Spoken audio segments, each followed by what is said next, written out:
So we're here with Jake West. Hey, Jake, how are you today? Doing good. How you doing? Jake's with Gateway Mortgage, one of our favorite lenders here. And we were talking assumptions for homes that are currently owned by sellers who hold a FHA or VA financing at a rate that might be, quite a bit below today's market rate.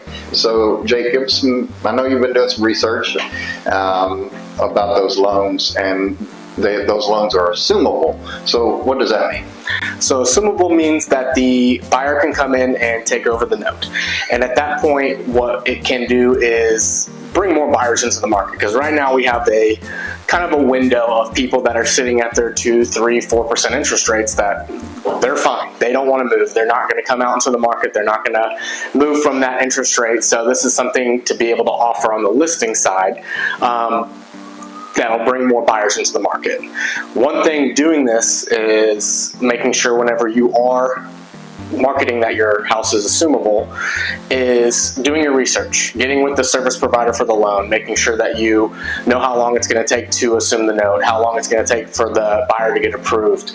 But this is something on the listing side that can help bring more buyers into the market that are kind of just complacent on where they are, to just help move some of the market on these houses that are sitting. Now, not every loan is assumable.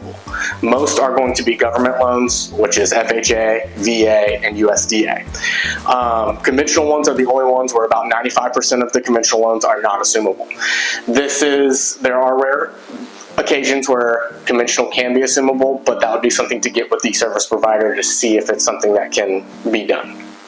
And what kind of time frames are you seeing or are you hearing that it's taken to get these done on the FHA and VA financing? So, and this is one thing, always make sure to reach out to the service provider that's servicing the loan. But right now we're seeing an average between, it could be as early as 2 months to assume a note, up to 6 months. Wow. So I mean, this is something to make sure you do your research before you put it out there that the note is assumable, just so you know, buyer, seller, everyone knows kind of a time frame on how long it's going to take. Okay. And on VA, does it affect how that VA buyer, might be able to go buy their next home in a VA loan? If it is a VA note and they are wanting to put it out there that it's assumable, if it does get assumed, the veteran does not get their entitlement if it's a non-veteran buyer. If a veteran buyer does come in and assume the note, they will get their entitlement lifted to go buy their next house. But if they can go buy conventional, if they have bonus entitlement that they can use for the next house, it might not be something that they need to worry about. But that's always something to just make sure that you are doing your due diligence up front, to make sure that it benefits the buyer and seller. Okay, Jake, well, I certainly appreciate your time. Thanks for the great information, as always.